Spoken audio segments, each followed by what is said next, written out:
Hey, sisters and brothers, welcome to week 16 of Read Through the Bible in 2 years.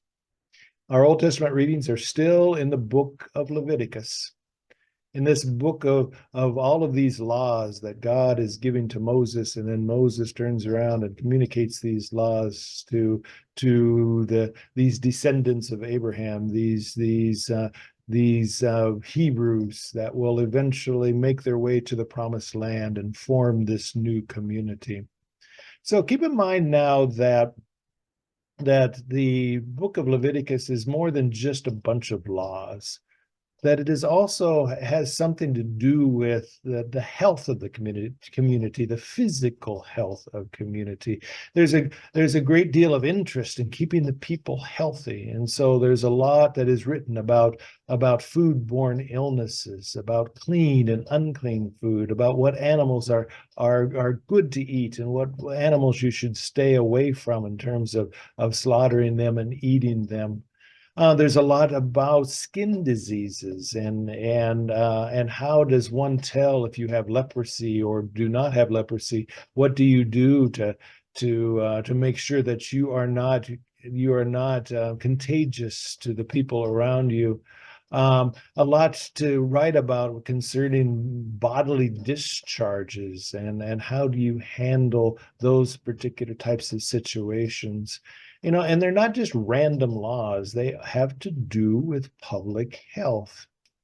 So it is important, I think, that we sort of understand a little bit about where this comes from, because this is the world that Jesus would be born into, as well as Peter and Paul and the writers of the New Testament books. Keep in mind, for instance, the story about Jesus and the woman who's had a menstrual bleed for 12 straight years, and her desire to be healed, and so she sort of hides out in the crowd and waits till Jesus passes and grabs onto the hem of his cloak, so that she can be healed. Well, that story has something to do with the laws that we have read about in Leviticus, or the story about Peter and Cornelius in Acts chapter 10, where Peter is told that he must eat all of these animals now that at one time were considered unclean, but now he is given more than given permission. He is told to eat them.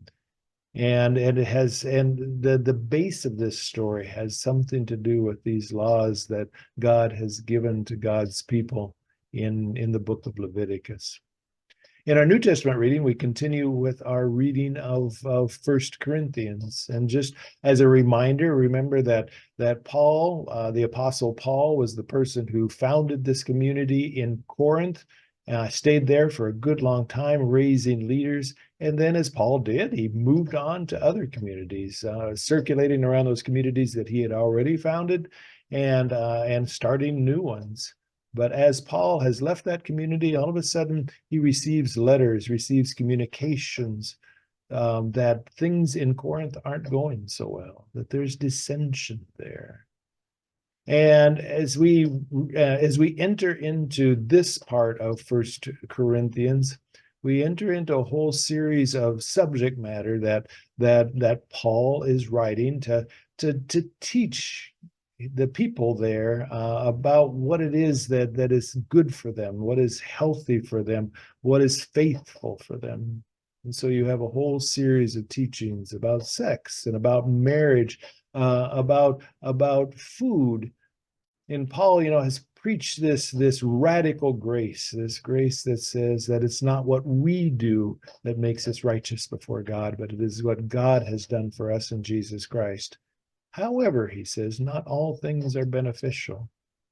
And so he has a whole series of teachings around them. Folks, I invite you to continue this read through the Bible in 2 years. And if the reading gets a little slow or a little repetitive for you, go through it. Be faithful to it. Continue to read. Not only will it give you a deeper understanding of Scripture, but it also will help deepen your faith as well. Thank you.